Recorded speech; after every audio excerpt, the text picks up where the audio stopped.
out good. It's another picture? No, it's up. You up. So, my name's Dr. Gamble, for those of you that don't know me. Teach here in the College of Education. So there was a committee when it came to Education Week, and one of the ideas was to discuss Black Lives Matter in the classroom. And I said, that's primarily a younger person's movement. And what I mean by younger person in the mind, but for me also it represented people who were actually out in the field doing things. And so we really focus on in the classroom because there's so much going on out in the world today. There's even so much going on our campus asking this discussion or this question about, do Black lives matter? And these awesome scholars here and educators have been out in the field connecting with young people and addressing many of these different issues. So I've just sent them a few questions here, and I wanted to connect with them on those questions. Before I get started, I want to introduce them. Now, normally, I usually ask people for a bio, but I've gotten to know them quite well, and I'm very proud of all of them, particularly coming from the beach, but also, as Chuck D said, strong beach. Back in the day when rap was just getting started. Yes, this was even before Kendrick Lamar even thought of an album. He labeled the place Strong Beach, so I'm thinking of Strong Beach here today. So if Ms. Watts, if you could just raise your hand. So Ms. Janay Watts here, she was a master's student who will finish up this May in the Social and Cultural Analysis program here at Cal State Long Beach. Go ahead and give her a hand. Mr. Keyon Anderson, who is featured on our website here, he's been many different places in the world. I didn't even know he made it to the White House. I'm checking him out on Facebook, and he's let me know. But I've known him since he was in the 9th grade. Interesting thing, we had a meeting at school for him with his parents, and he told us, I'm going to college. Now, if you had looked at his file, which someone who didn't work at our school had looked at his file and said, I don't know. And we said, hold up.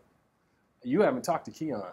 And here he is in the Master's Social Work program, finishing up and about to go to my alma mater, USC, to earn his doctorate in education.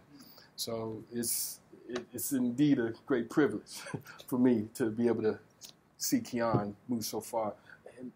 And I almost forgot, Janay, I learned like a couple weeks ago, she's on her way to a PhD program. Penn? University of Pennsylvania, on her way to a PhD program. So, yeah. Now, on the end here, Mr. Taharka Anderson. If you've been on campus for a minute, you will probably have heard Taharka Anderson deliver an outstanding speech or a poem or letting people know generally what time it is in the community.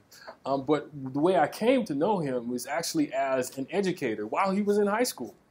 He's teaching other young people either about getting into college, about drumming. He's also an outstanding drum master. He's been from Long Beach to the other side of Ghana, drumming and supporting folks. Other thing that I'm thinking about, Janay and Taharka went on one of our trips. This is the exciting thing about being with the College of Education. If you allow me to recruit for a little bit, they went to Ghana with one of our amazing scholars in the school counseling program, Dr. Beverly Booker, who is in Ghana right now on a Fulbright fellowship. And she's been there for a whole year now. So this is an exciting panel. So they've done some work in the schools, and so I'm going to ask them a bit about, how they came into the field of education, but also some of the work that they're doing right now within the field. So if anyone, however you feel so moved, tell us about how you came to the field of education and include any experiences definitely prior to college or graduate school. Okay, so I guess folks are deferring to me. So again, I'm Janay. I am originally from Stockton, California, if anyone is familiar with Northern California. I did my undergrad at Princeton. I took some time off. I was teaching, went into for-profited. I don't like to admit that. and then kind of felt really lost. And I was like, I did school really well, so I'm going to go back to school and figure life out. And I did just that. And so, well, I haven't figured out life, but it feels like things are falling into place. So I'm on a good path. So for me, I was that kid that loved playing like school, so I was always playing teacher, but my cousins were really mean, so I was the student, and they were constantly yelling at me. And I had really like uncomfortable experiences in K through 12. I remember a middle school teacher telling me I couldn't take honors math because, I think it was like IMP program where you could, it was like word problem based math, and she was like, oh, that'll be easier for you. You should take that kind of math. And I was like, no, I'm not taking that kind of math. I'm taking the math I want to take. And every single year went back to her to tell her that I was getting an A. And I went back when I got into Princeton, and I went back when I got my first job, and I was like, guess what? So I literally was like, I'm going to visit you to the day you die to tell you why you were wrong. So it was always, I think for me, education was my outlet, right? Like I was in the books to get away from what was happening at home. And once I figured out, like, someone passed the baton and was like, you could actually go to an Ivy League school. And I was like, what's that? Like, I thought that was only in movies. Cinderella story. Like, that's really all I knew of Princeton. And I went. And it was a hard experience, not because of the academics, but because of culture, right? It's the first time someone didn't understand not having more than $40 in my bank account and what that meant. Like, what do you mean you don't have $40? I was like, I don't have $40 in my bank account. Like, my mom can't send me money. The first time someone told me, like, oh, your hair's different. I thought your hair's supposed to be nappy for a black girl, right? And so, like, the things that I experienced, it was the cultural pieces, right, that was harder to deal with than the academics. And so even though I was always I would consider myself conscious, I always cared about society. Like, I didn't have the language to describe what was happening around me, and I thought that I was wrong, right? So I was just like, I'm just feeling all these things in school. I'm feeling all these things in corporate world. Like, people are treating me horribly, but, like, I just must be wrong. And so when I got into this program, SCAE, it gave me the language, right, to talk about microaggressions, racism, white supremacy, right, the things that, sexism, the things that I was experiencing daily, and then equipped me with tools on how to teach young people, like, about the same things. And so, so I did Teach for America right out of Princeton. Princeton recruited really hard for Teach for America. I quit after a year. It was very under-supported. Taught pre-K and decided I'm going to go back to Stockton, my hometown, and run a preschool. So I did that. So I did that for about 6 to 8 months, and then was like, I'm not making enough money. I heard that, in the back of my mind, everybody was like, you went to Princeton, you're supposed to be making way more money than $11 an hour. Because the reality is pre-K, folks don't pay you. And so I just worked for money for a while. And now I'm at Reed High School. I'm the restorative justice coordinator. Been there for about a year. And the year before that, I was volunteering with CCEJ doing a youth dialogue about race, gender, class. And that's kind of how I fell into the work, but I've absolutely fallen in love with it. I have a couple of my students here. And so yeah, those are kind of the compilation of experiences, personal and professional, that kind of thrust me into committing myself to education and wanting to move forward in terms of a PhD and eventually being a professor to kind of empower other teachers and empower other people of color specifically to do this work. Yeah. Okay.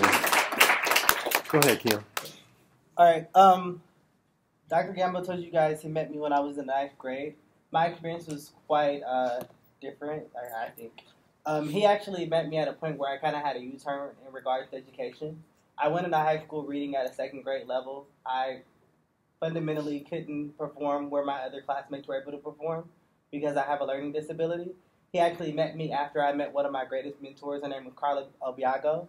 She was like that person who like laid the hammer down and like said in like, you could actually be successful. You could actually learn to work past your disability. You could actually be great. From that point, I made it through high school. That for me was like not expected. No one in my family had made it through high school before me. I didn't think I was going to make it through high school. I applied to college reluctantly, thinking like, I'm probably not going to get in because I didn't understand how great my grades were. then. Now I kind of get, like, I was pretty a rock star. Yeah, you are. I was, yeah, I didn't know. Like, I don't even know what to say, really. I think, like, when I think about, like, my experiences as far as what stood out, I think that I had countless mentors, and I was very assured of who I was. And I think that that's something that Dr. Gamble noted when he first met me. I had this big old afro, and I was a freshman. He's like, why you wear your hair like that? You can't get a job like that. And he's like, you know, people don't hire people with afros. Kind of, like, joking with me. And, like, I was just very assured of myself. And I knew that, like, once I made my mind up about what it was that I was going to accomplish, then I would do that. By the time that I made it to my sophomore year in high school, I tested out of special education, which is pretty big. I took a bunch of summer classes to get on track to be eligible to go to college. I think I graduated with an overall GPA of like 3.6 or something like that. I came to Long Beach. I came in as a business finance major. I wasn't going to help anybody. I wanted to come in and make a lot of money so that I wouldn't have to deal with the kind of hardship that I dealt with at home. My parents didn't make a lot of money. I didn't come from a lot of money, so I wanted to make a lot of money. After taking macroeconomics, I changed my major for business finance because it just didn't work out for me. I switched my major a couple of times, ended up at social work. When I switched my major, I got employed with the program that I currently work for called CSULB. We mentor high school students in getting into college, and that was kind of like, for me, the turning point of where I fell in love with education again, because I got to work with students who lacked exposure to opportunity and didn't know what was possible. So I worked with students that, like, one of the schools I serviced was Poly High School. I had a student who had above a 3.0, who had above a 1,600 on her SATs, and wasn't going to go to college because she had only lived her entire life in, like, an 8-block radius. So one of the conversations that we had was that she had never been to the beach. Like, in a city where the name is called Long Beach. And I'm on 16th Street in Long Beach, where we could walk down literally, like, 16 blocks and you'd be there. And that, for me, was kind of like an aha moment. It made me feel like that, you know, no wonder I thought I wasn't going to go to college. I didn't see a connection. I'm having this same conversation with this student that other people were having for me. Today, I'm the assistant director for the program that I started working for. So we provide college outreach services in Long Beach, Compton, Linwood, and Whittier. I don't know what else to say. Yeah, I think that's it. You broke it down. Man. Good job. Taharka. How did I come into education? I came into education through my parents. My schooling experience was not liberating from day one. But it's through the work, my mother is in the audience, through the work of my mother and father, in terms of how their work is concerned with preserving the ancient royal heritage of African people. So I would basically be going to school, learning all of this decontextualized information that was not speaking to me as a black male and as a black person in America. And I would go home and receive my second dose of education that reaffirmed me and let me know who I am as a person and how to navigate a world damaged by institutionalized white supremacy. So that's how I first came into education. So through that, I already had a commitment to educating individuals so that they understood that education is a tool for liberation and freedom, and that education can be used to transform the conditions of the world and the communities that they exist in currently. Other than that, let's see. So, growing up on the west side of Long Beach, went to Garfield, then Hoover, then middle school, then Milliken High School. Then in high school, I wasn't doing too good in high school, so for my last 2 years of high school, I caught 3 trains to a tutoring program in Los Angeles, Monday through Thursday, after school, and then I would get out of that tutoring program around 9 or 10 p.m. and catch 2 trains back to Long Beach, and then after that, I became a K through 2nd grade teaching assistant at this tutoring program. And then after being a K through second grade teaching assistant, I entered my undergraduate career at Cal State Long Beach, and I ended up actually being hired at CalSULB by Keyon Anderson, no relation, as a tutor at the Long Beach Job Corps facility. So since 2009, I've been working with individuals between the ages of 16 and 24, trying to obtain their high school diploma or GED equivalent.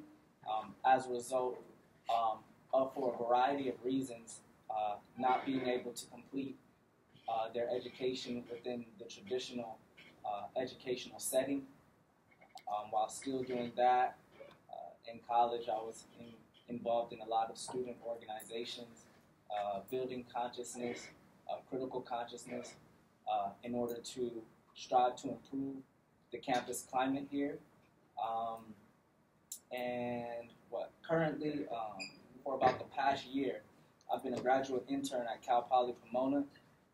They've requested me, I'm right now the lead graduate intern, to develop the institution's first program geared towards increasing the graduation and retention of African American and Latino males.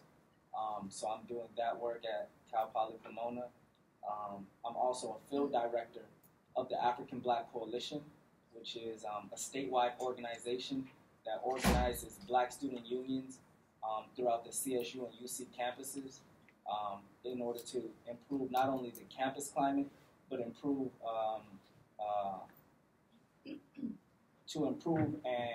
and dismantle systems of oppression in the nation. So through all of these experiences, they all demonstrated to me that education and liberatory information and understanding yourself and understanding your history and understanding the legacy of your ancestors was so significant and so critical to not only staying sane as a person of color in this nation, but to also have the information to envision a brighter reality, and you know, education, you know, helps you understand that the current conditions are not static, and they were made by individuals, and thus they can be dismantled, right, through proper organization. I guess that's it. Yeah. So now I'm in the social and cultural analysis program here. I'll be done my coursework in May. I'll be done with my thesis in October, which is focusing on looking at how Black student college activism is a form of healing. So, yeah, through all of those experiences, it just reaffirmed and you know, reinscribed my commitment to the field of education, because I think in order to, especially in this very dim time in the United States of America, and in this era of, you know, individuals being able to run for the presidency like Donald Trump, it continues to let me know that it's only through education and liberatory information that we'll be able to empower our young people, like those sitting in the front, to be able to see what is wrong with the current state of this nation and the world, and to be able to transform that and build something more beautiful.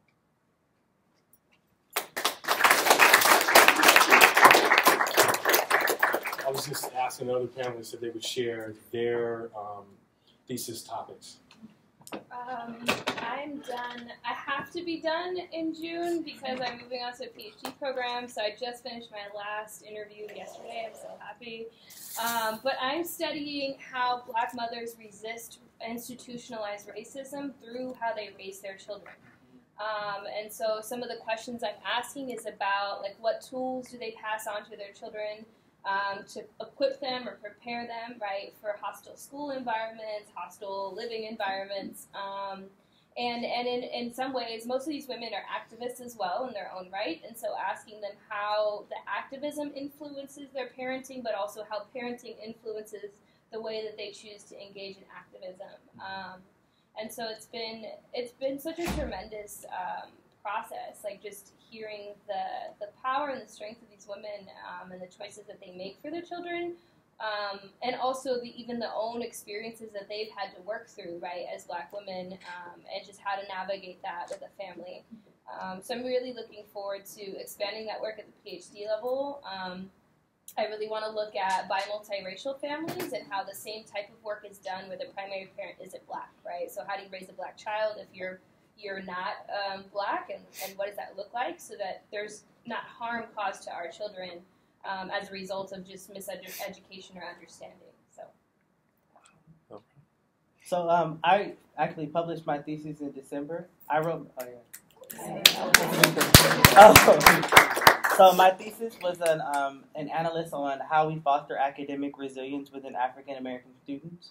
I'm primarily focusing on students in the middle school region. As we look at Long Beach Unified School District, by the 7th grade, we already see that students are starting to drop out of school. So, like, in my book, that means that that's equating, like, that there's something that is educated we're doing and we're failing. Because for reasons we keep dropping out in the 7th grade. So, as a result of that research, it kind of led me to want to do more training across the board. A lot of it, so we focused on, like, equipping our kids so that they have resiliency traits. So how do you be able to navigate whatever issues are? We're all going to have issues. We're all going to cope with those issues differently. We have to teach kids how to navigate past whatever those issues are, no matter what they are. Additionally, teaching teachers and educators how to interact with students and how to motivate them. A lot of times what we see, and I'm pretty sure she can speak to this, our education system seems to be very punitive. So it's done in a very negative way. And I don't know about you guys, but I personally didn't take kind of that. You couldn't yell above us in an octave of 6 and get me to do anything. I was done. So talking about how we actually implement that in schools, how we take it to our communities. A lot of times schools are actually inside of communities, but they're not a part of the community. They're doing nothing to actively engage with the community outside of the daytime hours. That's right. So in order for our communities to be a part of the families, they have to be available when the families are off work. And then also additionally, the last thing that it makes me want to focus on is parent training, as far as like making sure parents are aware. My mom and I had a conversation before I went to D.C. last week, and she was like, I had no idea what it meant when you said you got into Long Beach State. I thought it was like going to LBCC. So a part of her knowledge, because she didn't go to college, was this was one and the same thing. So I could just come up on the first day and I could sign up and I would be here. So when I graduated and she saw like, wait, this looks different than that other school. And when I went to get my master's, she became educated as far as what the process is. So she didn't know the difference between a master's, a BA, or a PhD. You just went to school and did that thing. So making sure our parents are aware of the requirements and they're able to actually actively push their kids towards success. And that's kind of what I'm hoping to continue to pursue as I go into my EDD.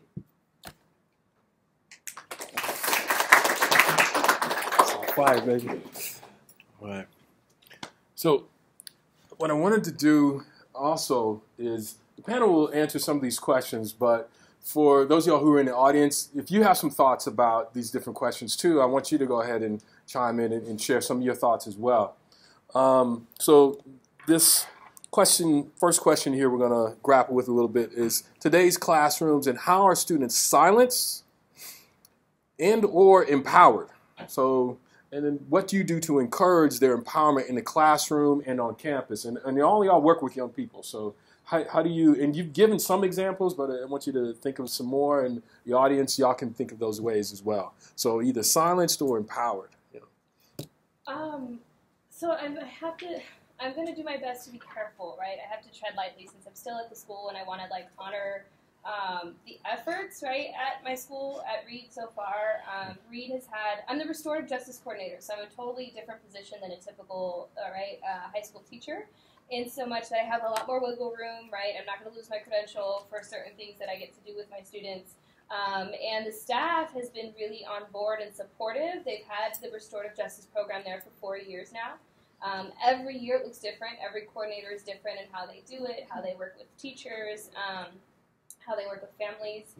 And what I've noticed primarily in terms of how students are silenced, one, definitely like the punitive measures, right? Like even though the intent of a lot of my teachers is like, I'm being restorative by kicking them out and telling them to come talk to me, right? And I'm like, yeah, you're doing better than sending them straight to the dean's office, but like kicking them out is still a problem, right? Or like, in-school suspension is still a problem. And so I think that the ways that I see them, my students, and like I said, 2 of them are here with me today, the way that I see them being silenced is going straight to like, no conversation, right? Like just straight to discipline, straight to punishment. Oh, you're talking in class, get out, right? Oh, you didn't come in uniform today, go home, right? Like not even did you have a clean shirt to wear today? Is that why you're not in uniform, right? Like, did you not? Like, there's no questions. Oh, you seem distracted. Did you eat today? Like, those aren't questions that are asked. And some of my teachers might do that, right? Like, some of the teachers at our school have great relationships with students. But on the whole, what I recognize is the reason that I have such good relationships with my students is because I ask them questions and I listen. Like, sometimes they'll come in and we're talking about relationships, right? Like, and I give way more advice than I thought I would ever need to in a restorative justice position. Sometimes they come in and we're talking about, like, they lost their best friend over the weekend. Like, how do you expect the student to focus if they just, like, if every weekend somebody's passing away, right? So, like, the way in which our students are silenced is by not acknowledging their humanity. Some of the things that we expect them to just pay attention and do this, we can't even do as adults, right? Like, we get time off for grief. Our students don't. We are able to see a counselor whenever we need to. Our counselor is on campus, our psych person is on campus once a week for a few hours, right? Like, so thinking about, and I'm at a continuation high school, so my students have been passed on over and over and over and over again, passed over and over again. And so we're a small school with limited resources. Most of my students are highly traumatized, and then you just want them to sit down, focus, and catch up on their credit. Like, bro, that's not going to happen, right? And so honestly, like, I'm amazed sometimes. I just laugh because I'm like, did you ask them some questions? Like, this person, like, they're not, my students are not, it's not a lack of motivation, right? Sharif, do you mind if I mention something about you? Okay. So there's a teacher in particular. Sharif is right here in the front as well. And Sharif was having a problem with one particular teacher. And this teacher decided, like, oh, we need a restorative justice circle to fix the behavior in my classroom, right? And I realized it was not the students, right? It was the teacher. And so I kept pushing back, and he's like, well, this student in particular, he just, like, he keeps telling me he doesn't want to talk to me. You know what? I just think he's not motivated. And I said, are we talking about the same student? I said, because if you didn't know, Sharif really wants to go to college, but he's choosing to go to the military first because he kind of got to get out of some situations he's got. I said, so actually, he's really been at school every single day. You know he wouldn't show up if he wasn't motivated, right? And I was like, have you asked him what's going on? Well, no, but he's always talking to his friends. Well, that's the only way he can get through school and have a smile on his face, is to talk to his friends. And so when I offered to have a harm circle with the teacher, he stopped kicking Sharif out. And I was like, oh, you don't want to be held accountable, right? And so yeah, that's, I think, it just comes down to that. Like, you silence people by not acknowledging their humanity and not accepting that, like, young people are adults. Like, the stuff that our students go through, especially in cities like Long Beach, half of us haven't even had to go through most of what they've lived out in 16, 17 years of their life, right? In terms of empowerment, some work that I'm doing with my students, I've been teaching an after-school music class. The first semester of the year was a critical hip-hop course, and so we looked at all their favorite artists, some of my favorite artists. We examined lyrics, videos. Kendrick Lamar was one of them.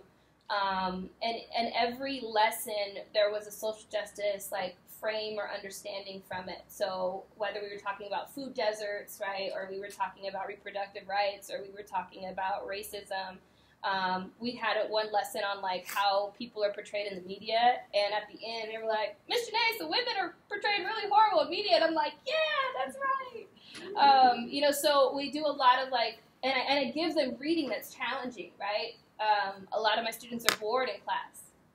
because they're given a packet, told to catch up on their credits, and that's what is expected of them because they're at a continuation school. We don't have A through G requirements at REIT. And so a lot of my students are struggling because they're not being challenged, right? And that's just the setup of a continuation school. But they have the right to critical and challenging education. So I try to do that. And that's outside of restorative justice. This semester we're looking at protest music, so the history of protest music. So we looked at Nina Simone last week.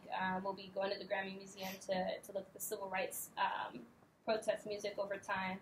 So those are some things that I do. I give my students journals. We have a blog that they post their journal pieces to. My room is really warm. There's beanbag chairs. I have hip-hop music playing all the time. There's snacks. They have, like, random rap ciphers that go on. So I just, honestly, like, I treat them as if they were, like, my younger sister or brother, right? I'm 27, but they all think I'm, like, 20, so it works for me. And I just do the things that, like, I wish somebody would have done for me in high school. And what that has done is they're asking questions. They're saying, I'm choosing to do this different, Miss Janay, and I really need support. Or, I want to lay low. Can I come do my work in your classroom because so-and-so's pissing me off? And I'm like, yeah, come on. Like, let's all get our work done together. So I just think, again, the converse of that, right, or the inverse of that is to really acknowledge their humanity and ask them what they want out of their education and do that and provide that for them as best as you can. That's right. All right, girl. All right, so my role is a little different. I'm not actually consistently in the classroom. Right now I carry a couple roles. So I'm the assistant director for a program, and then I'm also an intern at a school. When I think about people being silent, I think a lot of that is just people not understanding.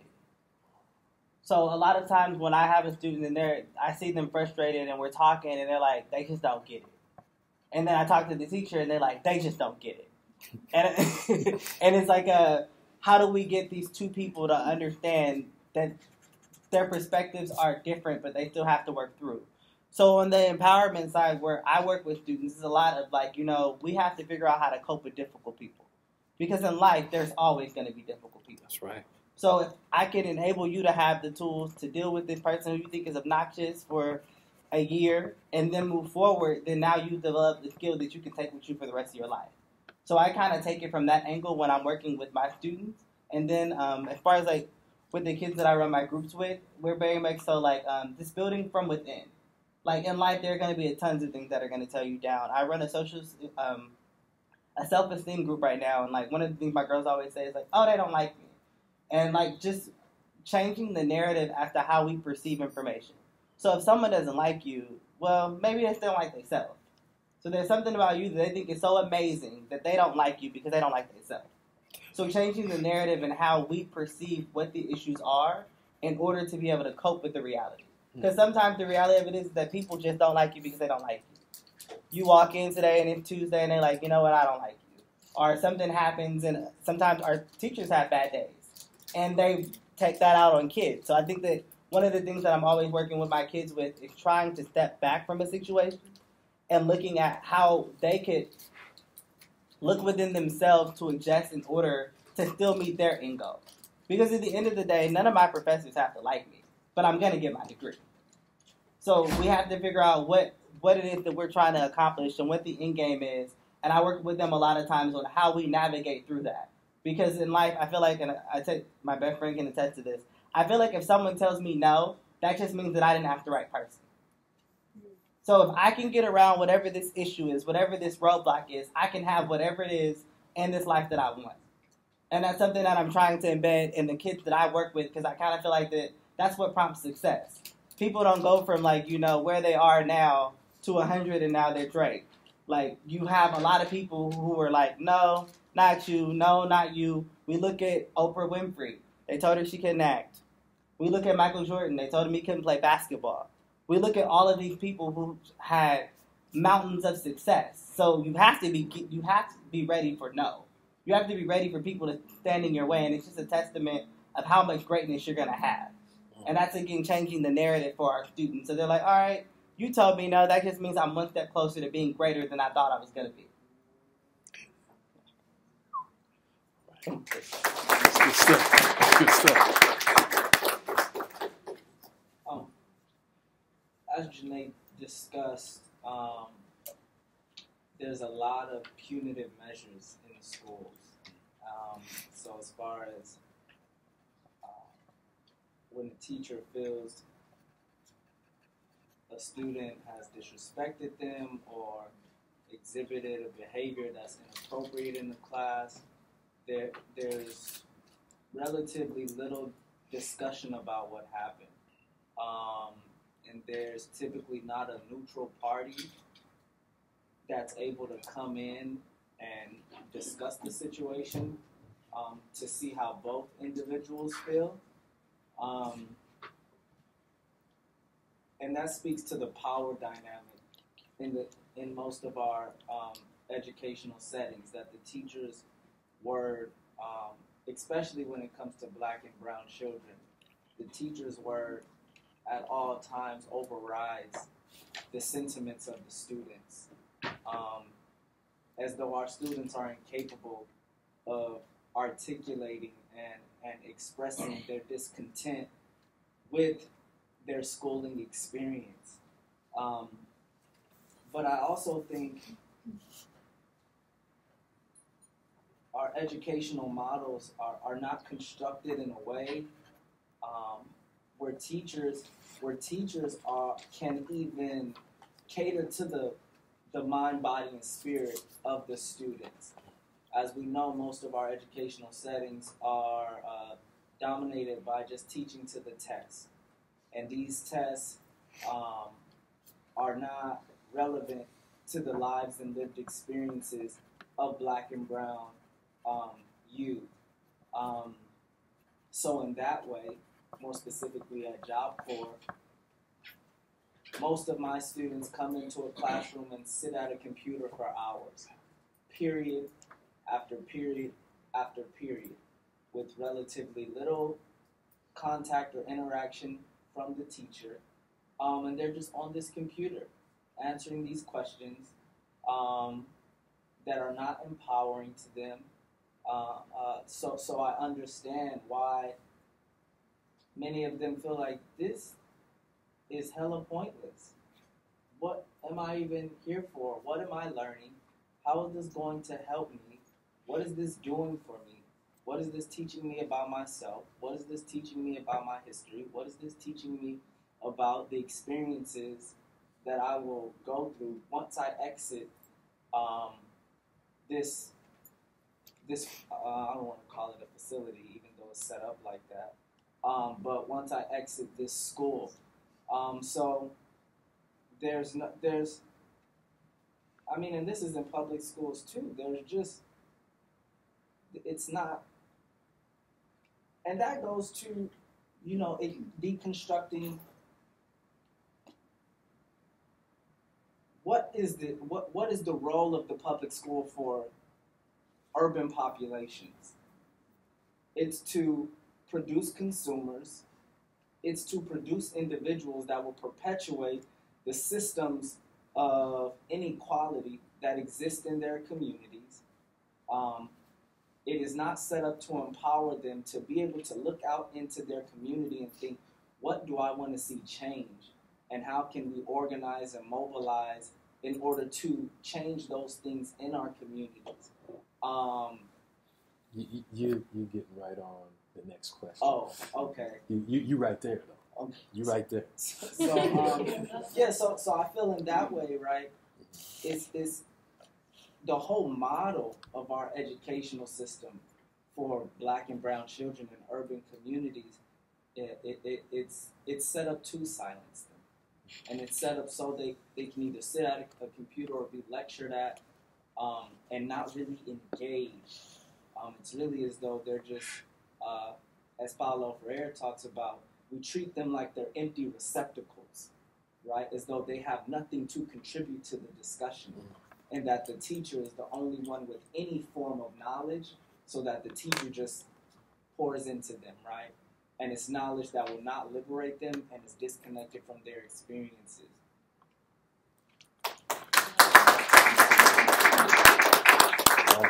All right, so And I see a couple hands. So how are folks silenced, and also how are they empowered? I actually have a question. Mhm. So I'm studying behavioral psychologist at the classrooms. What you're saying is completely right. But how do I encourage a student who? Because I do feel that education is empowerment, 100%. It's something that you can give, you can never take back. How do we empower kids in the meanwhile when we're out there trying to change those institutions to make it more empowering for them? What do we tell kids in the meantime when I have a student who's a freshman and flunking all of these classes and doesn't think this education is meaningful or relevant? Yeah. I'm going to hold that because that's part of the next question. So, I want to hit on this. This is a great question, but it is part of some of your answer is going to be an answer to the next question. Some of it, I want us to think when it comes to that next question too, deconstructing our own experiences. You kind of started there as well. You started a bit with what my schooling experience was like, and a lot of folks come to the school experience, whether they're a teacher, whether they're support personnel, they come with it with their own notions of how school should be and how it needs to be. And a lot of it's just stuff you got, that you saw somebody do it and it just kind of comes out. And now I'm a parent, I'm doing stuff that my mom and dad did. I'm like, where the heck did that come from? I did not plan that. I said I wasn't going to do that, but yet it comes out. So I'm talking about these things that I would like to either include or exclude. Right, and so if I'm including it, I want to make sure that it's doing it in a way that's empowering for folks. I hope that makes sense. I want to get a couple more comments before we start getting back to the panel here. So I still want to keep it open for the audience. I saw you had your hand up right yes. there. I really feel like our generation is one of the generations that's first removed hands-on from the 60s.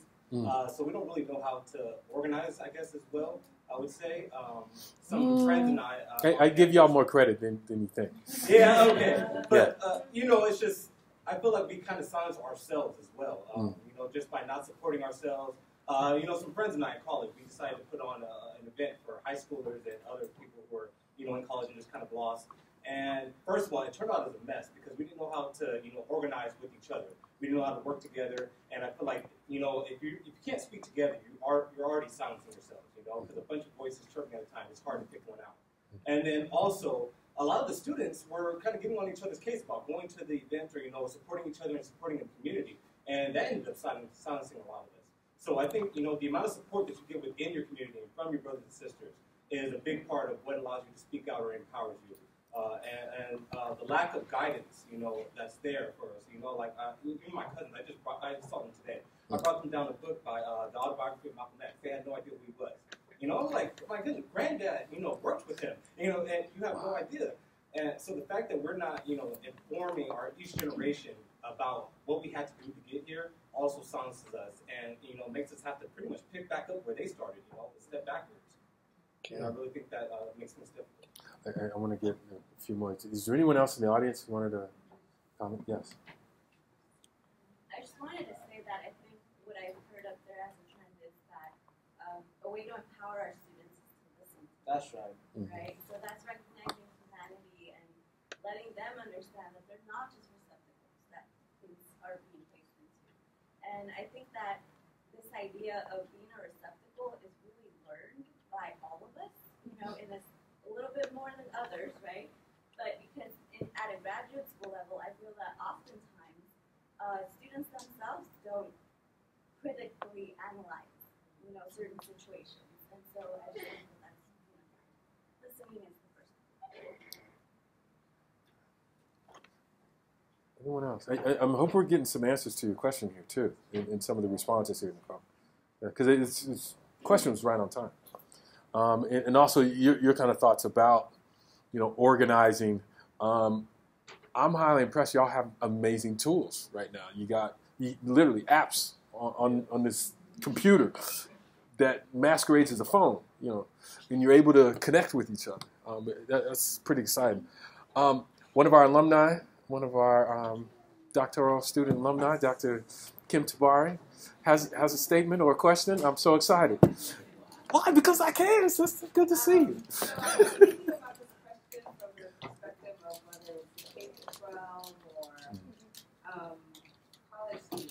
Yeah. silence and empower. And so my answer for the K-12 piece of you know, third, fourth, fifth grade in my son's school, and then also some high school students. And so I think they're definitely silenced by people not listening to them, and I hear them say, "But you didn't hear my side. You're not hearing me. You're not listening to me." And I do that too. I'm like, you know, this is what your teacher said. You know, you're in trouble because, but mom, you're not listening to me, right? And so I hear that a lot from the kids in the classroom. So this notion that they're not being heard, that they're constantly being silent, so they're not listening to them. And I think the empowerment piece comes in when you really give them a chance to dialogue with one another as well. And so one of the things they do is they do either a student council where they talk about issues going on in the classroom, and a classroom council where they do a student council for school. So really getting them engaged in dialogue is really a way that empowers them. And I see that, you know, as I go there on a day-to-day basis. And when I work with high schools and we're sitting in circles, they're really excited to be engaging in conversations about race and sexism and homophobia and all these isms. So really, again, giving them the chance to speak to one another and dialogue about these issues that we read and hear about really empowers them. So that's sort of what I like to contribute and Yeah, I'm thinking, where did this question kind of silence and empowerment come from? And I put together the question, so. But I'm trying to do, and I hope y'all are doing this as well, I'm trying to kind of deconstruct where it was put within my head. So I'm thinking about my dissertation chair. His name is Ricardo Stanton Salazar. And he writes about social capital networks, but particularly about empowerment, specifically for Latino youth. And in those thought processes, he's really interested in people who connect with young people, but also actually follow through. Not just a bunch of talk about, here we are at this building, and you come up here, and we got this great program, I got all this money. These kids don't follow up these resources, but there's people who follow through. And a lot of the people, they listened. This was a key facet that he looked at. He looked at hundreds of kids in San Diego and San Jose, and they also said it didn't matter what their background was. It mattered, though, that they listened and they cared about us. And those were the connections that they were looking for. Also, they had someone else who wasn't their parents that they can talk to, usually an aunt or an uncle, and who allowed them just to speak and emote and go on and on. So, yeah. Any other thoughts before we move on to the next question? We're good, moving at a good pace, so I want to keep us going. But any thoughts the panelists have? I want to respond to both of the questions. So if you have a burning response, because I'm going to respond to both questions. I don't have a burning response. I was just going to acknowledge something that he said. In my research when I was doing my thesis, they talked about cool posting. And like when we talk about culture and we talk about perspective, a part of my culture wasn't college. So when we talk about rewriting narrative, we have to rewrite it. So like I have a sister who's 16 years younger than me. A part of her culture is definitely college. That's something that I expressed since she was a kid. So I'm like, we're going to go to Harvard, Yale, Princeton. Pick one. So while she doesn't even have to go to any of those schools, the fact that she's shooting for the stars really changes the culture and the expectation that she has, and it changes whether or not it's cool for her. I think I'm going to answer the counseling question first, and then the organizing one second, because I feel like Taharka's going to want to piggyback the organizing one when I'm done. So the counseling one, I think to be honest, so my partner and I debate about this all the time, because he's an English teacher, 9th grade in Sacramento. And I'm always like, do we change, the system, or do we just burn the system down and build our own stuff, right? And so we're constantly going back and forth. And the question of how, as much as we want to divest, right, and you want to do it at every point possible, unless you're living off the grid in the middle of the ocean, right, it's damn near impossible to divest from this super wicked system that we're in. Meaning that our toilet paper, right, there's implications of the toilet paper that we use, the toothbrush that we use, right? There's things around us that we can't even, because of the way that we live and the way that we've been raised, there's things that we can't divest from as much as we want to. So we do it little ways and here and there as much as possible. And so the question of what do you tell a student, right, is that yo, you got to be honest. You got to keep it real with the student, right? And be look, to be honest, our school is jacked up. right? Like, you're not getting the things that you need. I'm only one person, and I'm helping 500 of you, right, by an alpha system. You know, I can't check in with you every day. I can't have your phone number. I can't go to your house to visit you and get to have dinner with your parents, right? You can't do the things that are really critical to building good relationships, right? And so as a counselor, like most students, there's a stigma to go to a counselor. There's a stigma to go to a psych professional. Why? Right? I've been to therapy, and I've hated going because I was like, you're just going to sit here and make me cry, right? But I realized I walked away with tools that I now use for my students. So like self-talk. If you said something negative to yourself, if that was a friend, what would you tell your friend, right? What would you say to that friend that you're trying to encourage? Oh, well, I failed this. Well, a lot of people fail. What are you going to do now, right? So there's things that you just have to be honest with your students. If you're working in the system, be like, this is messed up, but this is what I'm trying to do to change it. In the meantime, I really need you to come talk to me. Tell me what you need to get your grades up. Because in order for me to get you the resources, your grades have to be in a certain place. I don't think that that's okay, that the only indicator of your success is your grades in the system, but that is the only indicator of your success in the system. So what I'm going to ask you to do is I'm going to give you everything I need to give you to help you to get your grades up and be on time. In the meantime, what can I do to help you sort through that, right? And so I do that with my students sometimes. Like, I had a student, he refused to come to school every day. And I was like, bruh, you've been here 2 years. He's 19. And I literally talked to my students like this. I was like, bruh, you were super, super senior, right? Like, you want to start working. You want to start doing these things. You're talking about getting money. I was like, I'm sorry. Nobody's going to let you go do that until you graduate. I was like, you got this many credits. If you show up 2 weeks straight, we're going to Subway. And he was like, okay. And so he would come in every day and check in with me, right? And then I'd ask, so why were you late today? What happened? Just spend the day in here with me because you need to decompress. And he'll spend the day in there with me. But then he'll go back to school and he'll do his work in my classroom, right? So those are the things, like, you just got to keep it real with your students. And so while you're working in the system, you can't divest from it, so do what you can do, but have real, honest conversations. Because they see right through the bullshit, right? Like, they see right through it. We pretend like they don't see it, but they see it. I can go to school with trying to hide and smile like I'm okay, and I'm having a bad day, and my students are like, Mr. Janay, sit down, what's wrong? Like, so understand, and they do it. He took my coffee from me today. He's like, you didn't eat today. You can't have coffee. And I was like, what do you mean?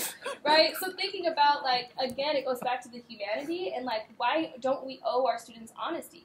Why don't we owe them the truth? Right? We owe them that.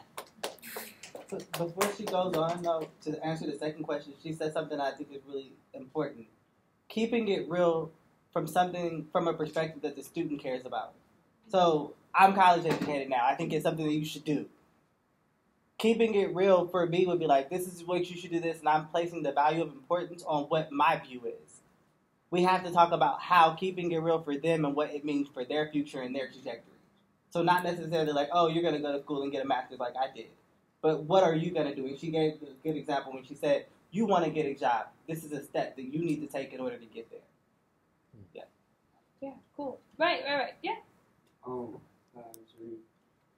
So, to piggyback off of what Janay said, it is a lot of I just want to be heard. Because I came to school missing 150 credits, and for me, I felt like I couldn't relate to none of the teachers, or like none of the teachers wanted to be heard. They'll see my background and be like, well, you're this type of student, or this is what you get involved in. And for me, it's not like that. It's like, come to school, like Ms. Janay was there, like, I've had issues with that teacher, and it'd be like, not because I don't want to do the work, but he'll have his point of view, and then when I say mine, he'll feel like, well, you're trying to embarrass me in the class. It's not that. It's just, sometimes we just want to be heard. It's not more so they're trying to act up in class or we're talking back. It's just having that ear to talk to, it helps a lot, because sometimes we don't have it at home, or we can't go to nobody, or we just don't have it at all. So having that ear, it's power. Like, it helps us graduate. It helps us stay out of trouble. It helps us keep our head down. It helps us focus. So I just feel like having that ear is a lot.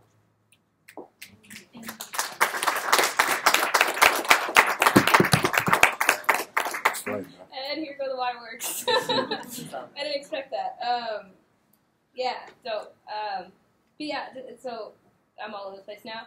But thank you for saying that. So, right, with the college-bound idea, I think it's problematic when we place on every single student, especially students of color, that college-bound is the only way. I think that, like, how else our education system is failing our students is we don't teach them how to be entrepreneurs of their art. We don't teach them how to write their own books and be published, right? So, like, I just published a children's book, and I didn't know what I was doing, but I did it. And what's dope about that is now I know that I can show my students how I did that, right? They're watching me on social media and being like, you published a book? How do you do that? And I was like, I don't know. This is the steps I took, right? So thinking about the fact that we are a society of information and access, yet we don't teach, we don't show. We get it, we do it for ourselves, and then we don't pass it on to other people. So our young people are told, go to college, go to college, go to college, go to college. Going to college ain't gonna get you a great job, trust me. If you don't have any life skills, you ain't going nowhere. That person's degree didn't help me learn how to pay the rent and balance my budget, right? Like, it didn't help me learn how to adult, right? So, like, I was failing at adulting in capitalism when I got out of Princeton, right? And I went to the premier school that's supposed to teach you how to live. No. And so schools need to be, like, again, holistic, right? We need to focus on what does this person need to survive, but not just survive, thrive, right? Like, what do you need to have the kind of life that you want to live? And then I'll quickly touch on organizing because I know Taharka's got that because that's his work and his. But that's your work too. Okay. Yeah, but I don't want to take up too much space. So I hear you, right? Like I hear you, but I want to ask and challenge critically some of the things that you said. I think that it's really common for us to. When we've been told certain things about ourselves from our own folks, right, I think it's really easy to internalize or accept that that's just how we are. Does that make sense? So, like, if it's not cool to go to college, that's how all black people think, right? And that's a very deficit framework that's been crafted by people who aren't black, right? And so thinking about the ways in which we can look at what does the history of our people show us, right, and truly dig into that history, and then also acknowledging that in the past 10 to 20 years, there's been a period of, like, colorblind, multiculturalism. We're not talking about race. We're not looking at race, right? It's as if race disappeared off the map when we know that there were these undercurrents of things happening and people just were afraid to talk about it, right? And so thinking about how do we honor the work of our ancestors, the work of elders who are now seeing a generation and that they don't understand because for so long it was like, well, we did this work, and then there's this cutoff, right, of like no organizing, no activism, no nothing. So what was happening, right?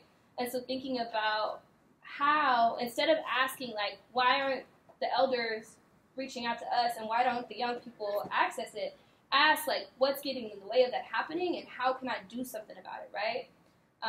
And when it comes to egos, like, people just got to check their egos. Like, we're in a new type of movement, right? There's not one person leading. And so if people are really trying to be about liberation work, that means, like, I might not be the person with the mic, you know, shouting at the head of the protest, but I might be handing out water to people, right? Like, we need everybody.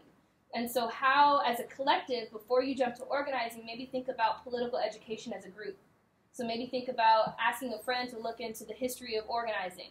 And what can we learn from Black Panthers? What can we learn from SNCC? What can we learn from MLK? What can we learn from NOI, Nation of Islam? They are bomb at organizing. Like, you call one person in Nation of Islam, all the brothers show up, right?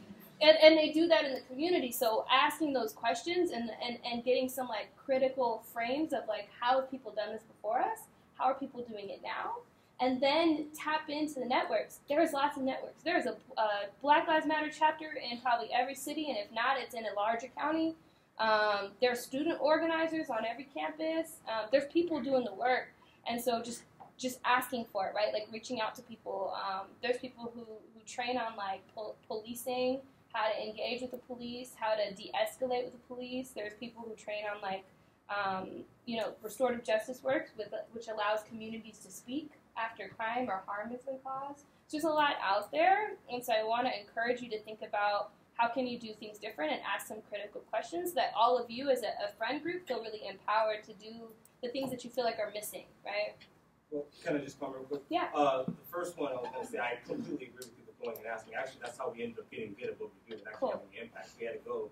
I was at junior college at the time, so we had to go to the people. I'm not sure if you're familiar with Aspire at Mount Sac. Yeah. We had to go to them and be like, all right, we're messing up. We need your guys' guidance on how to actually organize these students and get things going on campus. Cool. And another thing I was going to say, that's where we were. We were on a college campus. It wasn't about it's not cool to go to college. It was more, it wasn't cool to I guess, get involved with us, and get involved in the movement that we were trying to get going. Everybody had their own little tiny movements that they were trying to push, and no one wanted to work together, I guess I would say. There was no cohesion there. And so I guess that was the biggest frustration of all, was that no one was, the pride, when we were talking about pride, no one was willing to put the pride aside, let go of little tiny things in their group to all work together towards one common goal. Can I respond to that? Yeah. I hear what you're saying, and I think that sounds really idealistic. But then I think when we think about great leaders, like Martin Luther King and Malcolm X, they both had a goal. Maybe they didn't have the exact same idea of accomplishing that goal, and we needed both of those people. We need people who have different perspectives to hit angles from different ways in order to move forward progressively. Because if everybody's hitting it from the same way and it's not moving, we're not going anywhere. But they were still willing to work together, even though they disagreed with each other. And I think that's what we need. Taharka, any thoughts before we move on? I think as far as competition amongst organizations may go, as Janay was saying, we have to interrogate where do we get, who has taught us that competition is the natural order, right? We have a nation founded upon competition and domination of other groups and usurping and stealing power, land, and resources, right? And I think that is codified or taught to us from day one to be in competition with one another. And it's done on purpose so that individuals like yourself who are trying to unify organizations on various campuses cannot do that work and try to achieve whatever that goal is that you all were looking for. So, in the attempt to unify those organizations, there would need to be a discussion about interrogating competition and what is it at the root of why we cannot work together. But as Keyon was saying, we're not always going to get along. No, I'm not saying I get along. I think that it's perfectly fine to have different views. But what I'm saying is that I think that it serves no justice for everybody to move towards solving the problem the exact same way. So my perspective, we might have the same values as far as I think this needs to be done. But I think that we have to attack the issue on multiple fronts in order to move the agenda forward. Yes. So in addition to that, in terms of sometimes we may feel as though young people are not interested in certain things or being organized or participating in certain movements. I think part of that is due to how our educational system has lied to our young people and has, for the most part painted this picture as though Martin Luther King fixed everything, right? When, as we see, our schools have never been integrated. Most white children go to school with white children. Most black and brown children go to school with black and brown children. Resource allocation is still terrible as hell, right? So, so when we tell that to our young people, and when we act as though because Obama is the face of white supremacy, right, black people have made it, right? But then we also see black people getting gunned down in the streets and mass incarceration. Our young people are confused, as to, is there equal opportunity and access? Or are we still living in a very systematically oppressed world right now? So I think we have to be careful about about defining or understanding our young people, because we're all being socialized. So we have to make sure that we're always critically interrogating and examining what is it that would cause our young people to possibly not be interested in the movement. And then, you know, some young people may not be interested in the movement as a result of seeing what happens to the leaders who lead those movements. And seeing how some leaders in those movements can gain the world but lose the individuals closest to them. Or can end up giving their life's blood to the movement but die poor in a old folks' home with no one to care for them.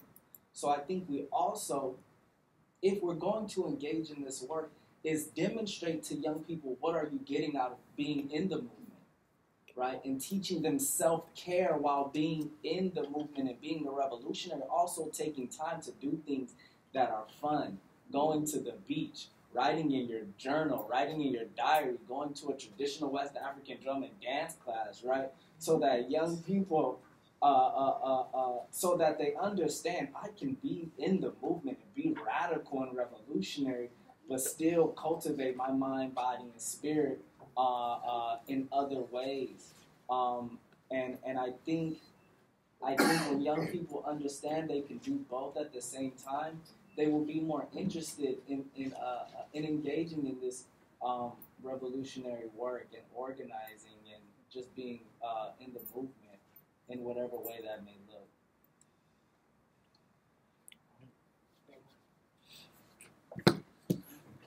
You mentioned something about school and how schools can be a lot of time for students.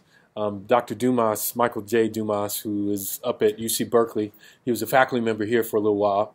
And he came down here in January, and I know he was talking about this particular issue, that school itself can be a place of suffering. Talking to him on Facebook not too long ago, he said, I'm tired of talking about the school-to-prison pipeline. Prison. School is a prison. The way they're treating kids and locking up 6-year-olds with handcuffs. And kind of how they view their interaction with students in many different schools. It may be punitive, it may be punishment. I was working in local schools here when it was zero tolerance policies. And even administrators were saying, I don't want to kick this kid out, but this is the policy that I have to follow. And so fortunately, we've seen in the last 5 years, it started in 2011, a big change in regards to how schools address some of those things. But I also think as teachers, how many teachers do we have here? Folks who currently are working with kids, whether you're teacher, support personnel, person. Okay, so I want us to think really, what are things that we want to make sure that we include moving forward that we do to support students? And I'll give you an example from my teaching here. Every class that I have, at the beginning, I lay the foundation by talking about social and cultural issues. A lot of the syllabi that I was given, to start a class with, they put it towards the end almost. Like it was kind of an afterthought, like let's tack that on. So if anyone's had my classes, usually we're talking about that up front. Particularly if I've owned the class and I'm able to construct that class, we're talking about it up front. So it's an ongoing piece here. The other thing I want to include, I'm curious about how people feel because that's what I remember. For all the great teachers that I had, going all the way back to kindergarten, it's the people who made me feel good within the classroom and feel a certain way.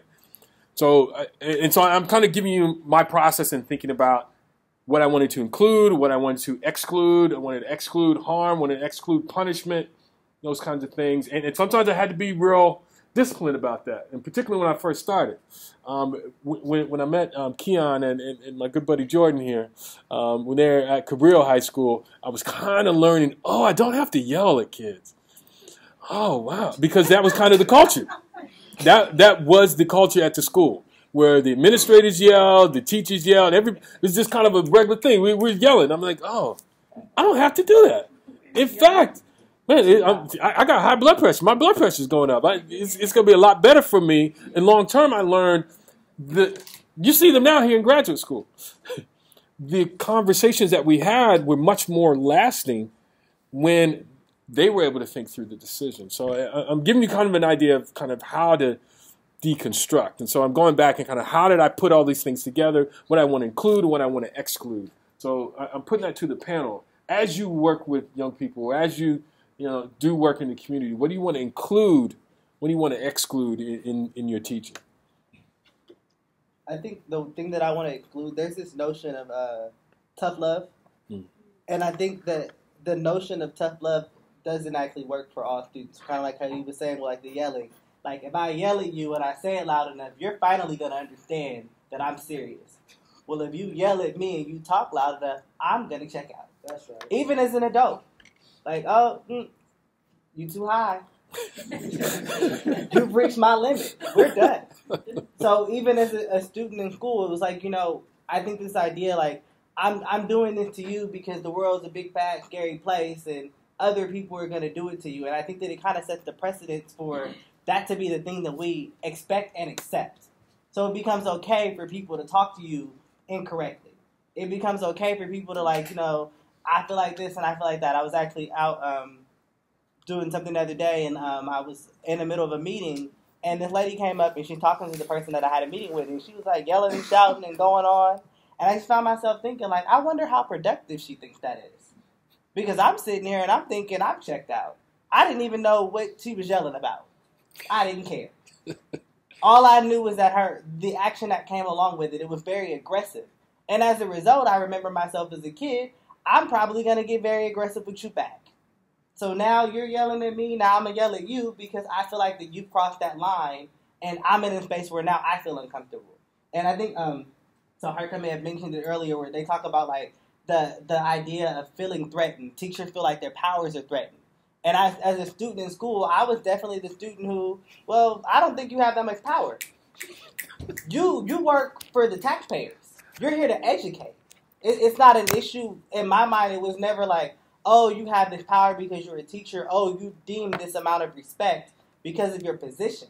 Because I felt like that you were here for the purpose of serving students. So I had a very different approach to how I saw what was going on in class. And that was one of those things where it was put under tough love. I'm doing this for you so that you can be a better person. But I don't honestly think that those things really make students better people.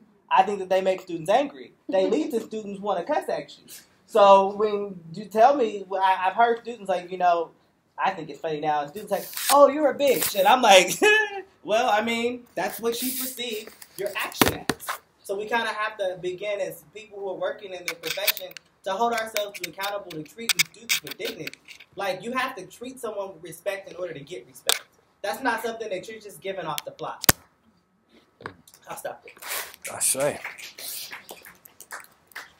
The social justice person inside of me wants to deconstruct our use of the word bitch, but I'm not going to do that because we don't have the time. But that is something I would normally do, just so you all know, okay? And I check my students on it all the time. I'm like, excuse me?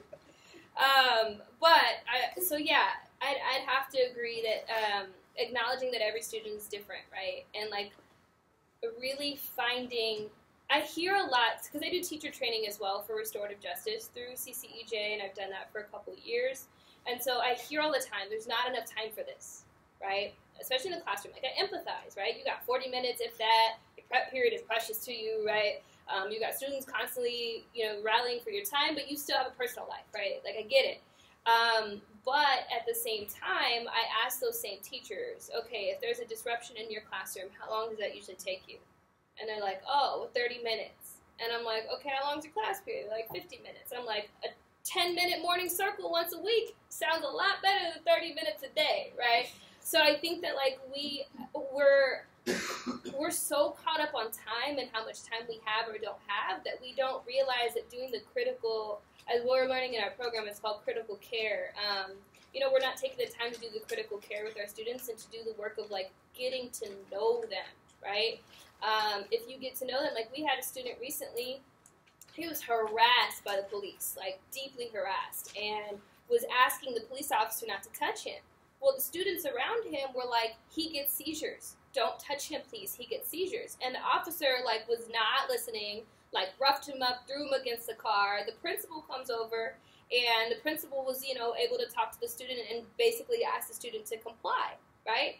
Well, the mom comes to talk to me, and she's like, why don't my teachers know and remember and acknowledge that my son has seizures, which means that I need all of you looking out for him all the time, and that he could have literally lost his life in that moment, in that engagement with that officer, because it could have been triggered by that, right? So thinking about what does it take to know who our students really are, and whether that means you have to spend the first 2 weeks not doing curriculum pieces and really just spending time community building, then you take the 2 weeks to community build, because you're going to save yourself so much more work, right, as the year goes on. I've heard when it comes to classroom management, like, I was taught through Teach for America, like, you be tough first and then you ease up. No, show them who you are, right? And being willing to take the risk of showing them who you are. You can't ask your students to tell you who they are if you don't tell them who you are, right? So I tell my students, like, when I'm having bad days, I tell them, like, oh, this weekend I went out and I went to the beach and I did it. Like, I tell them, because if I'm going to ask you to tell me about yourself and to take a risk in that way and to trust me and tell me what's going on in your community and tell me things that you won't tell most people because you're afraid, I'm going to take that risk to do the same. And so for me, I'm always going to include, risk-taking, community building, honesty, confidentiality, right? And I tell my students, like, I always have to focus on you being safe. So if you tell me something that feels like it's going to be unsafe for you, I have to pull on my channels and I have to do something about it. But in the moment, we're having a conversation that I'm like, this is sounding like it's unsafe, and you're telling me because you need help. What do you need help with? What's your immediate need, right? So just asking for the needs. And those are the things that I'm always, if I'm in a classroom, I'm going to need to have, because there's no other way. Like, I just don't feel like there's another way to do it. Just to add on to what Janay discussed in terms of having circles, over these past 2 weeks, 2 or 3 weeks, due to Janay giving me the opportunity to go to some restorative, y'all know what I mean, giving me the opportunity to go to some restorative justice training workshops, so not only community building, but also harm and conflict circles, and one of the things we did in the morning of almost every, before we jumped into the activities and all that, and it made so much sense, but it was so different for me, is that the facilitator or lead said, before we start, let's just go around the circle and let's just acknowledge, if your mind is not in this space right now, where is it at? And after we all went through that, it was easier, although our minds were still partially somewhere else, it was easier for us to be in the space, because it's like we were acknowledging our humanity and what we were going through. So we weren't fighting it as much. Like, it was like, it was just, I don't know, I can't really even explain how acknowledging it allows you to just be more free in the space. Or we would talk about, like, what did you go through last night or yesterday or over the past couple of days? How is that impacting you right now? How is that? Do you have any physical pain right now? Do you need to stand up while we're doing whatever the activity is? Do you need to sit down on the floor? Do you need to stretch? Or constant breaks?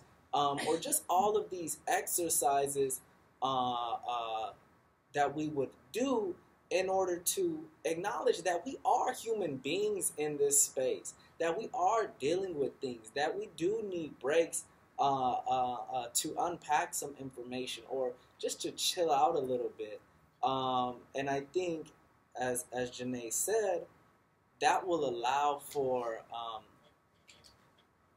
the classroom environments to operate more in a smoother fashion.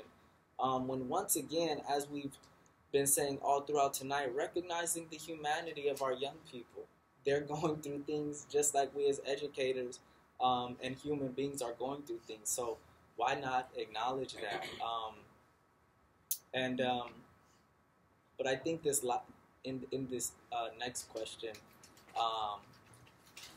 we'll talk more about how we can start something in our communities and in our cities to construct or to challenge educational systems so that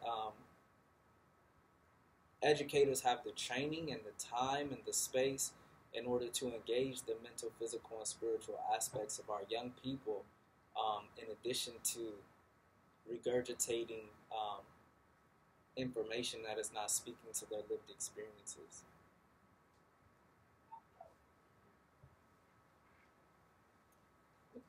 Facilitate. I like that. Learn from the best. Right. So in thinking about these challenges, so there are many, but I'm just going to touch on a few: segregation, poverty, graduation rates, trauma, as we've seen in one of the local school districts, Compton School District. Had this huge lawsuit about making sure we're addressing issues with trauma. Unemployment is another one of those things that has been a challenge throughout. Even though unemployment rates have dropped, particularly for Black youth, unemployment rates have remained high. And also self-acceptance, which I think is one of those things that the panel has talked quite a bit about. So, and again, this is one of those things I'm opening up to other folks here. What are things educators, parents, and concerned community members can do to address the challenges that particularly Black students face? But, impacts all of us. What are things folks can do? All right. I honestly think that that question is so hard for me to hear because I feel like it needs to be reformed in some way, shape, or form. And I say this because it has to do with not only what can you do to address the challenges that Black students or students of color face, and I don't mean to use those interchangeably, but I think people need to first start with themselves. And I think if that work hasn't been done, then any of those addressing of challenges cannot be effective. So I think educators, parents, no matter how old we are, how wise we have gone on this trajectory or what we've been through, no matter what, if you're working with youth, you have a very sacred job. And I think you need to be able to interrogate, oh, that didn't feel right to me, or oh, I noticed that implicit bias, or oh, I noticed that about the way I responded to that situation in my life, and I need to interrogate that and tear that down before I can ever say that I can go and address a challenge that a Black student faces. That's right. They would have to acknowledge their lack of power in order to be able to diagnose themselves. You were coming from an educator's perspective, though, not saying that the young people need to do that, but that you, as an educator, working with young people. Yeah, that's what I'm saying. I feel like that a part of the reason that people don't do that is because they have this implicit power, so they don't have to. But we have to acknowledge that power is not real power, and that we should be doing that. So then maybe the other piece to it would be also checking our peers who are also fellow educators in that sense.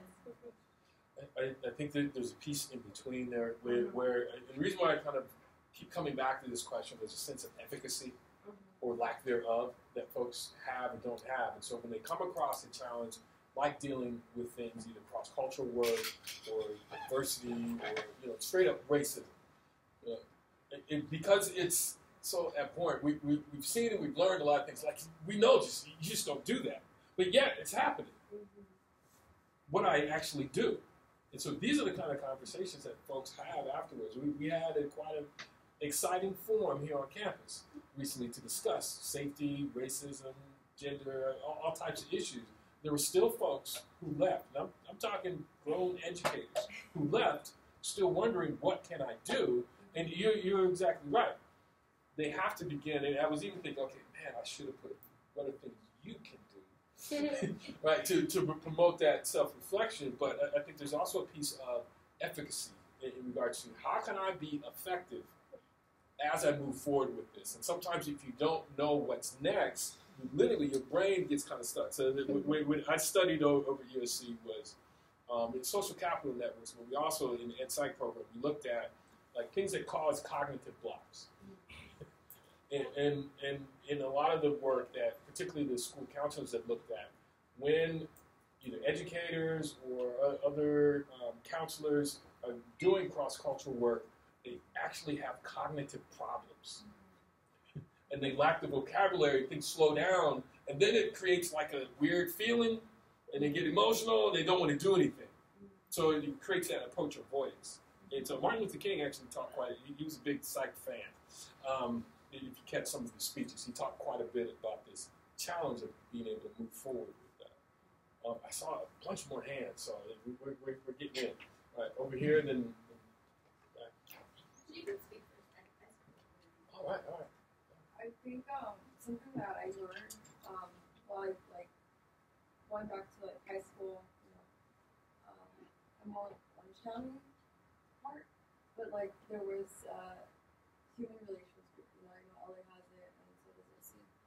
But acknowledging that there is social change happening, and that it has been happening, and so acknowledging that we are part of movements, we are making history, and if it's not going to come from our parents because they're way too busy stuck in this system, having it be from our environment that is conscious. So knowing, if my mom didn't get to go to college and my sister's barely struggling to be the first generation, to have my fellow teachers to empower me by acknowledging my existence, and then creating safe spaces. Creating spaces, when we had classes that we would just start a group that would be can you just leave the sticker on your door so people can come and be this is a safe space, and starting it really young, even from elementary, because kids are aware of themselves, but we believe that they're not aware of themselves. We make it seem like they're not, and just really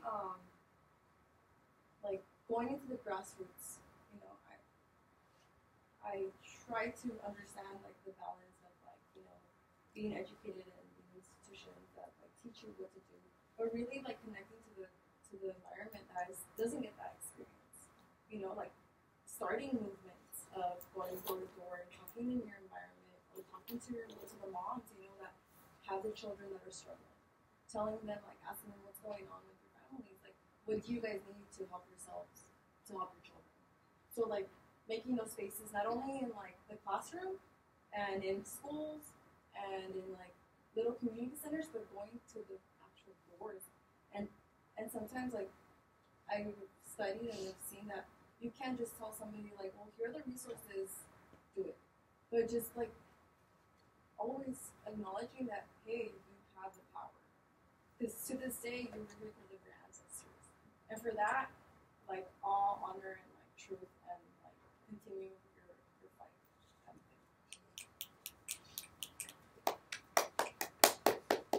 So I hand over here, and then we'll come back to it. I was going to add to what she was saying earlier. I think what we need to do first is educate our teachers. Because I'm working in a private sector at physiology, and I came back to school because the only job I really ever liked was in college, and to get to help kids, And one of the things that bothered me when I was doing observation hours is I had teachers tell me, oh, these are my regular kids. And it's they're kids, we're here, to teach them, to help them. And so that's a mentality that I think we need to get out of, just accelerated kids, regular kids, even race, because I grew up in a family where we're like the UN, we got Mexican, Asian, black, white. So when I grew up, I was just Priscilla. I didn't grow up thinking I was Mexican. So I got to college, I was the only Mexican in the department, or one of two. And they're like, oh, the little Mexican girl. And it's just I didn't take it, personally or whatever, but it's just I think what we need to do is educate our teachers to get out of that mentality. And I think how we empower our students is, by being their role models.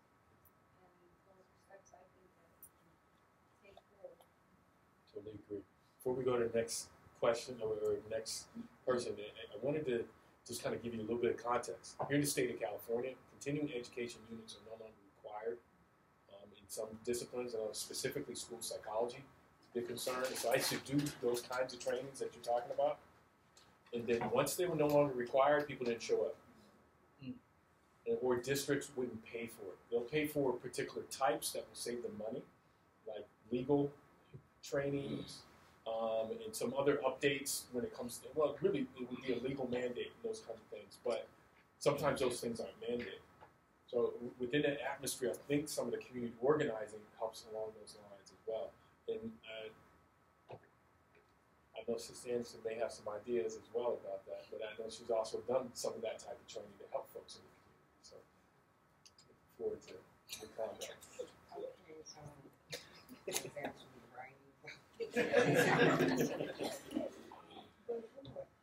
I had a question. What are you doing in terms of parent engagement?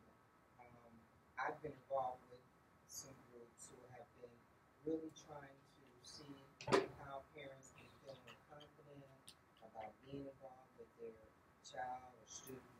And, you know, many times they express how negative they are seen and treated, and that impacts the child or the student.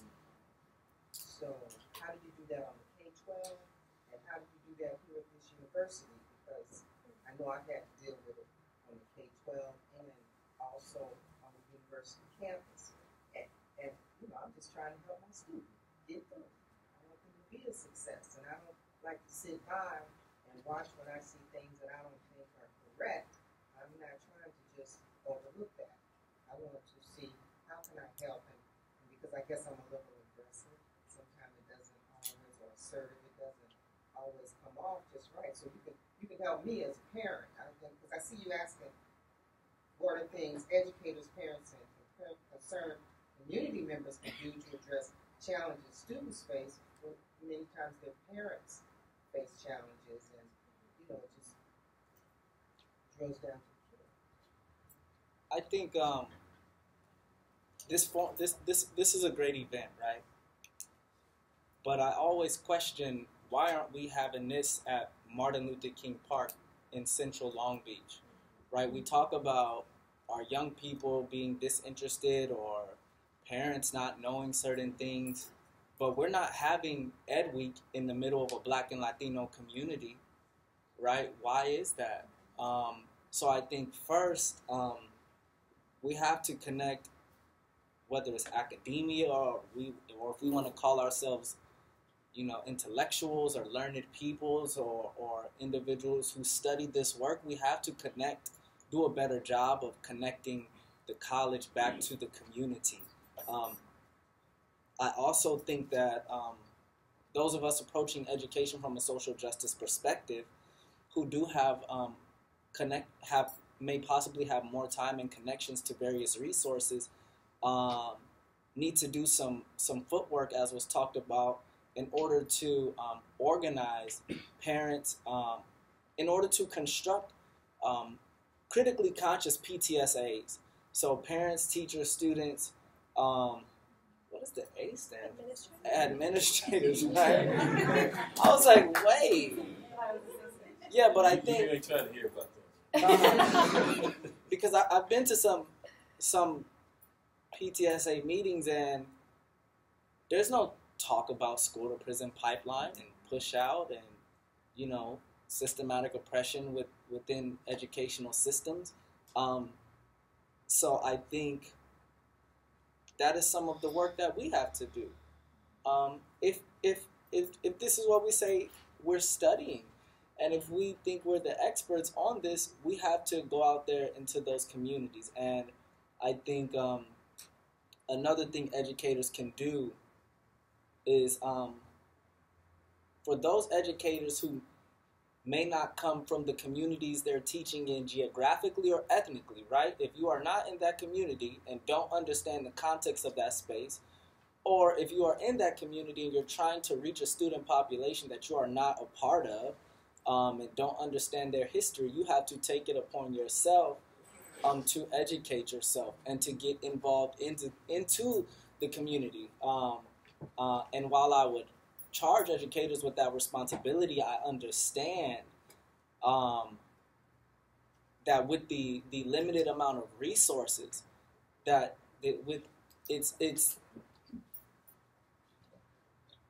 for educators to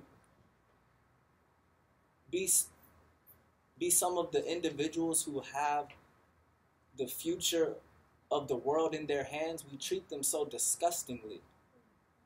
We pay them so poorly, right? These are the beings who are cultivating, right, our babies. Yet we devalue and depreciate them so severely. And this is why I always say we have to call into question economics and capitalism in this nation and interrogate, how most of public schools are funded by the tax dollars, right? So black and brown communities, if those individuals are making relatively little income in comparison to white counterparts, we have to begin interrogating how are resources being allocated across school districts, right? And why are we expecting children with very little resources, very little access to AP classes, very little access to counselors, no music or creative expression going on in their classrooms, not being taught to be agents of social change? Why are we expecting them, right, to be able to compete at the same level of students who are receiving all of those things, right? So I think we always talk about the academic achievement gap, but I think is it Crenshaw Kimberly Crenshaw that talks about the resource gap, right? It's not that these students, right, we don't need to pathologize them or make it seem like they're inherently stupid or they're just not as intelligent as white kids. No, there are some resources that they are not receiving in order to put them on the trajectory to be able to compete at the same levels, if not better, than their white counterparts, right? So we really need to interrogate, once again, these systems of oppression. But yeah, I just want to, one of the things as far as myself that I plan to do is organize, right, black parents and students and faculty so that we can begin, holding school districts more accountable to meeting, the critical needs of black students. And, if you're working in Long Beach and you don't understand the impact of the Khmer Rouge on the Cambodian population, if you don't understand the impact of the Holocaust of enslavement on African American children, right? If you don't understand how, yesterday at the forum that we held, it was disclosed that the university police here had stopped a young man and his father. They stopped him for a broken taillight, but I think the car was broken down, so they let him go. Then the police came back around, ended up searching the vehicle, and it came out that the father was undocumented. They brought the father to the university and held him, and within 4 hours, he was deported back to Mexico, right? So, why was I saying that story? It was good. It was coming together. Yeah, all right. So we have to hold school districts accountable, but also as educators, we have to understand the lived experiences, the bodily experiences that our students are going through. And even for me, that made it so much more real. Deportation hadn't been as concrete to me, but to see that young man and his mother in that space and to talk about how their father is gone, like literally gone, it made it more concrete, and it reminded me of how I need to continue being dedicated to doing my own research and doing my own exploration of the lived experience of my students. Because if I don't understand that, right, those lived experiences should be the starting point of where the education begins. If we really are trying to empower and educate our young people and not just school them and crank them out like robots. So, you know, I think that's one thing we have to do. We really have to understand what our young people are going through. And as we've said today, it's so easy. Just ask them. Just ask them. Excuse me. That was very, touching in terms of that experience that parent had, the mother had, and the son was there. And it's like, what is the university going to do to help? That's right. Students after that asking out loud, my parents don't know whether to come to my graduation. I never thought about it that deep, but it was just heart-wrenching yesterday to be a part of it actually happening right here. Keyon, I don't know if you wanted to follow up with that because I know you did your thesis. That's it. All right. So, for me, this is one of the things. My parents weren't that involved. A lot, like Ms. Anderson said earlier, my mom was intimidated, and I think that and I talked earlier about like schools being a part of communities and schools making the effort to do things that involve parents. So if my mom got off of work at 5 o'clock and the school would close at 5 o'clock and they never interface, there's no interaction. And I think that the one thing that we think about parent involvement is that from the school side, they have to make the attempt to build a relationship with parents. They have to make the attempt to be a part of the community. So sometimes you're going to have to be open on Saturdays. Sometimes you may even have to be open on Sundays. Sometimes you may have to hold events at maybe not the hour that fits everything else that goes along with the school. But that's how we get the schools involved with the parents. And then my research also showed that parents have to take the approach that I'm going to be involved no matter what. And one of the things that I saw was, and Dr. Gamble alluded to this earlier, sometimes even having those parent fill-ins. So my mom wasn't the most education-savvy person. But what my mom did do very well was she linked me to somebody that she knew who knew the answer. So she was like, you know what, call Mr. Parks. Because Mr. Parks went to college, and he can show you the way. So if there was ever something, and it's about like building those relationships. And we need to have people who are working on our campuses who are going above and beyond. Like, my mom didn't meet Mr. Parks at my high school. She met him out at a community barbecue. So just looking at how those connections play and what that looks like, in order to get our parents involved, we have to make them feel comfortable. If they're going to be coming to a school event, we have to have childcare. If they're going to come here and, like you said, go to Martin Luther King, we need to feed them. Mm-hmm. Because we're asking them to come at an hour where they would be at home feeding their family. So now if they have 2 or 3 kids, that's 4 mouths that haven't eaten. Mm-hmm. So we have to consider those kind of things. Sometimes we even need to be in a position to provide transportation. Because I'm not going to come and then be stuck here and there's no bus to get me home. That's right. So we have to look at like those things where they seem very small and minute. And I think the example of the kid's dad who got deported is a real life example of the things that we have to consider when we're making decisions as far as how our parents are involved. Because a lot of times we make decisions based on, or not we, I'm sorry, let me step that back. Sometimes, a lot of times the decisions are made based on what's convenient for the education system. And that's why I talk a lot about like where the power is held. We see that parents have power. They are a voting party. When parents gather together and they say, you know what, we don't like this, we're not sending our kids to school, schools respond. Because a part of how they get their funding is attached to attendance. So we have to acknowledge where the power actually lies. And we have to make sure our parents have that information so that they know, like, okay, I know that there's that teacher who say all that crazy stuff, and they say we can't do this about it or we can't do that about it. The reality of it is that the parents are the key stakeholders in all of this. They're the voting party. So it's great to have a rally of students together that says, this is the change that we need to see. It's more powerful when parents are making decisions at all costs in order to make moves across the school.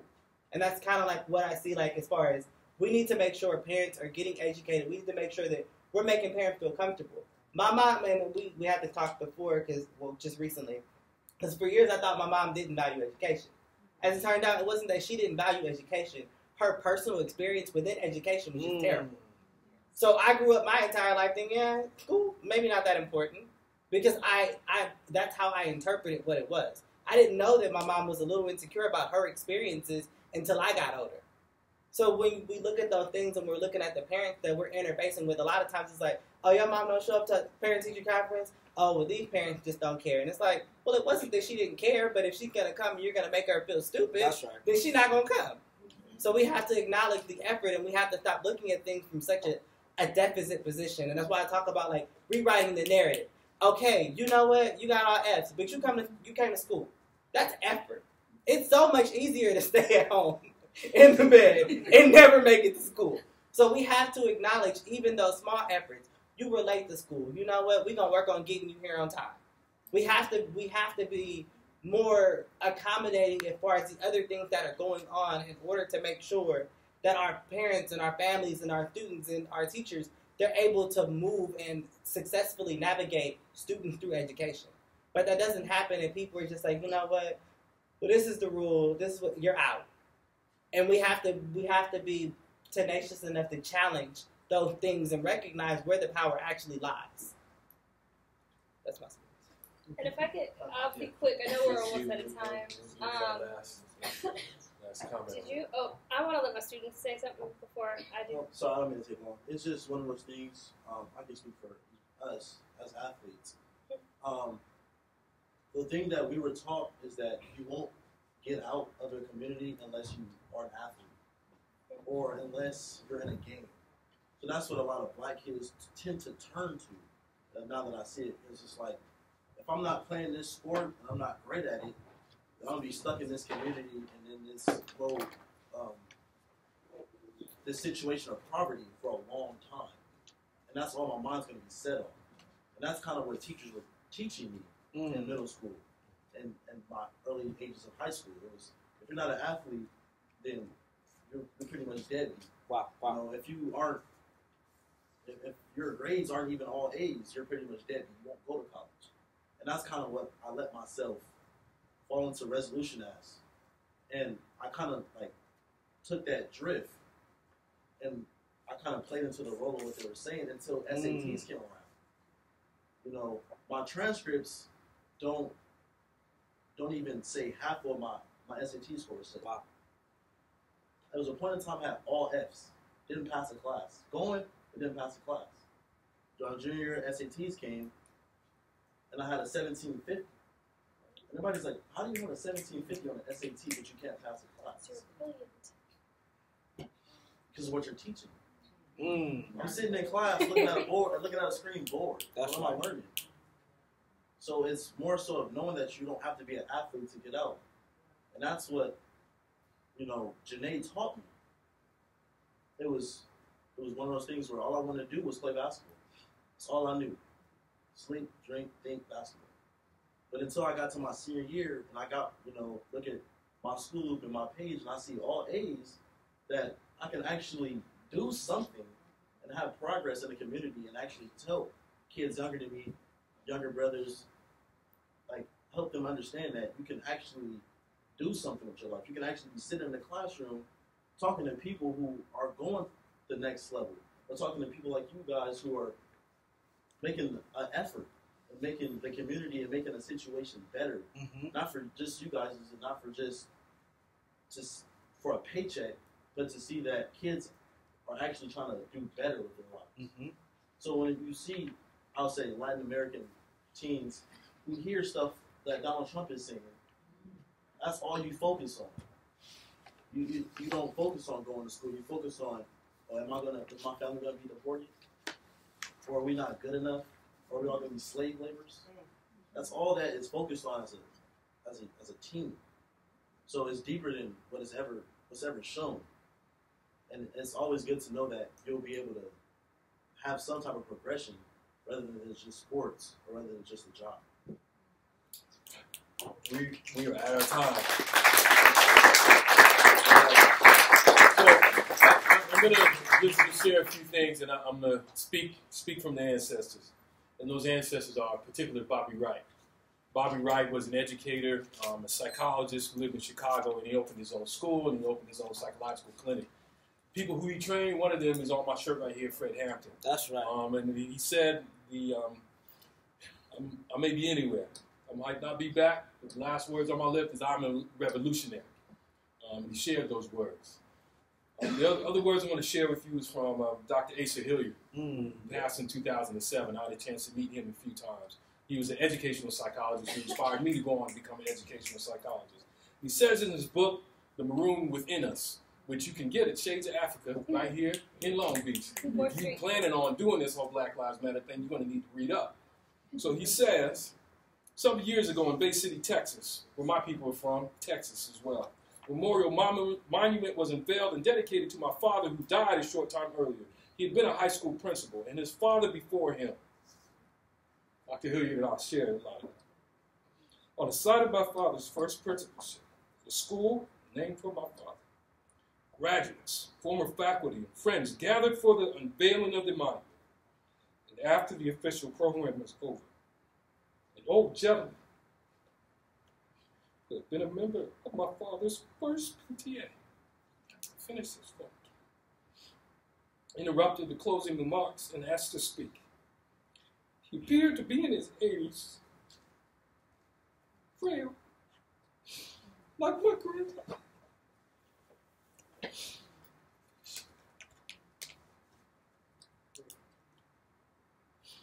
Mr. Robert Hart began his brief remarks. Now, some of y'all might not know this, but this is the ground we're standing on. Used to be very wet. Children used to be playing out here with mud and water coming up from all over their shoe tops. Sorry. Me and my brother, Prince, and Mr. Green, Ferris, had some good mules. Mules? Mules, like a donkey. A donkey. Like, I'm sorry, I was thinking like it was like something. No, they country I'm sorry. people. All right, Country sorry. people. So we got our mules, and we scrapped up some sand, and we put those children on dry ground. That's all I got to say. That's all I got to say. Children on dry ground. Can we put them on dry ground? That's it. That's it.